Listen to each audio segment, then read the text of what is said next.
Joining us this morning is a state championship head coach. I think the last time we talked, Coach Boyles, was last year at the state championship game. Coach Nigel Boyles. Coach, how are we doing today? Hey, fantastic. Thank you guys for having me on the show. Absolutely, absolutely. So, like I said, it's been a while since we've talked last. So, tell me how these past few months have been for you as a state championship head coach now. After winning it with Broaddus last year, tell me how this past few months have been for you. Well, first of all, I went home and slept for a while because we were exhausted. But after that, it's been so good for our kids and so good for our school and our community. Dream come true, really. It's been fantastic. I couldn't ask for anything more.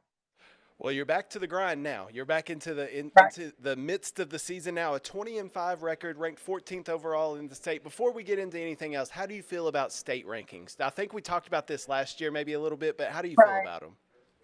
Well, I mean, we were ranked 24 last year and won it, so it kind of is what it is. And to the rankings, people's credit, they don't know the ins and outs and everything. I think they just take people's superficial records and rank according to records. And we have a good record, but we've also played an incredibly stout schedule.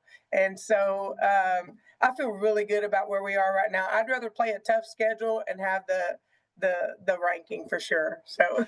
Yeah, no, absolutely. Well, let's talk a little bit about the season. Like I said, a 20-5 record. Y'all played last night and beat Centerville Groveton 82-15, so a big win there. Tell me a little bit about this year's team. I'm sure it looks a little different than last year's, but how is this year's team vibing so far? Well, it does. Our team does look different than this year. We're vibing fantastic. We kind of break our season down into three quarters.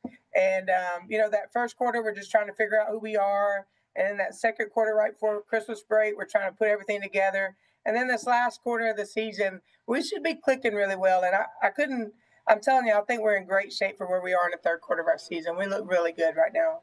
Well, and I believe y'all just played in one of the best tournaments in Texas, the Tenaha tournament. Yeah, Y'all were at the Holiday Hoops tournament, right? So yeah. some stiff competition in that tournament year in and year out. How much does that help your girls going forward in the season? Oh, it's invaluable. I mean, we play the best teams in Small A for sure. The 10 Hall tournament, I can't speak highly enough about it. It's a fantastic tournament. If you're trying to go and play at the state level, that's the place to go if you're in Small A. I think they had three state champions there this year from Small A girls and three state champions from Small A boys. So it's the real deal. But we on our side of the bracket, we wound up playing Martins Mill. I think we played them to 9 points, and then we wound up playing La Pan to 5 points. And those are two tremendous programs, tremendous coaches. If playing those two guys don't get you prepared for the playoffs, I don't know what will. So we went toe to toe with them. The kids feel great about how we played. I feel great about how we played. So it's done well for us.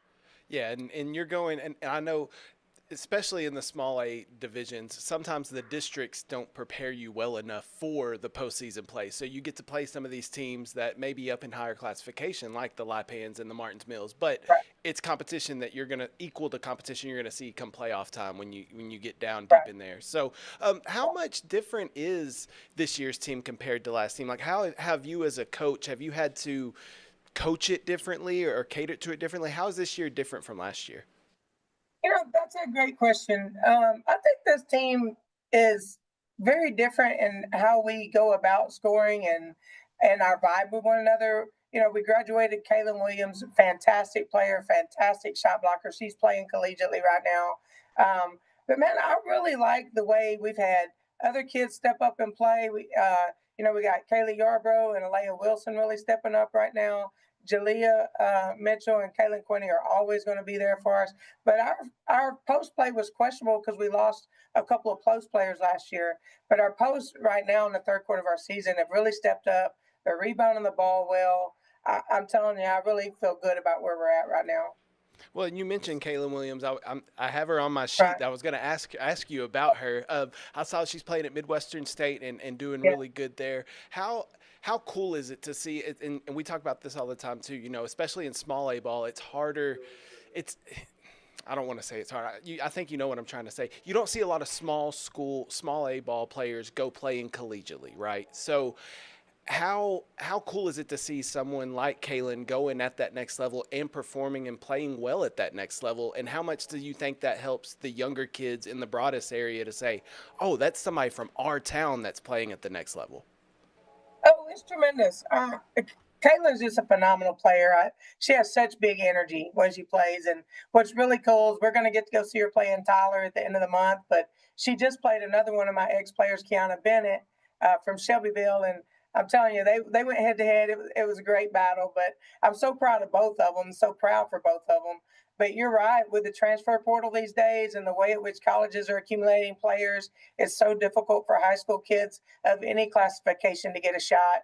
So you really got to be something special in small A ball to get to go play and get a chance. And she's taken full advantage of it. She's such a both those kids for both their respective schools are just such highlights for the kids coming up. I couldn't be more proud of those two kids. So happy for them. That is so great. So we didn't talk any before, other than setting up this interview. We didn't talk about any of Right, this beforehand. I right. just talked to Kiana Bennett Tuesday, like yesterday. I Okay. just talked to her.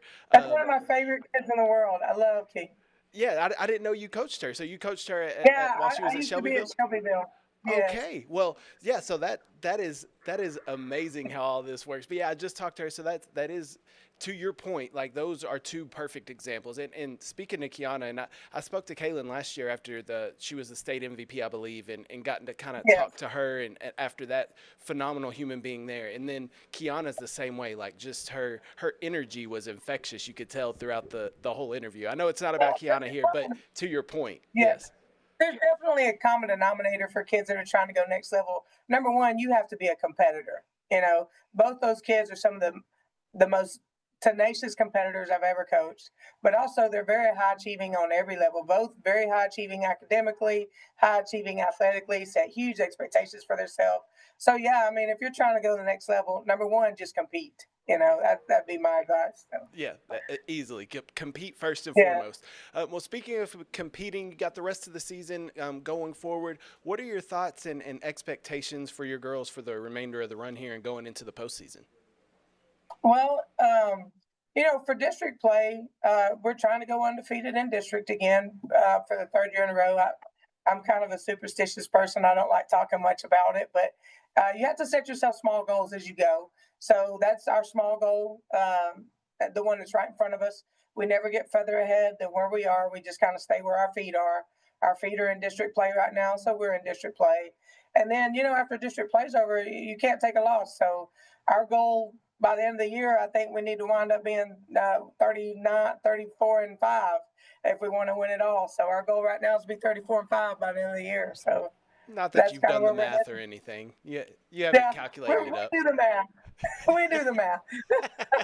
Well, Coach Boyles, thank you so much for taking some time and talking to us today. And best of luck to you and the Broaddus girls throughout the remainder of the year. And I'm sure we'll talk to you down the road. Hey, thank you for having me. We appreciate it. Yes, ma'am. You have a good one.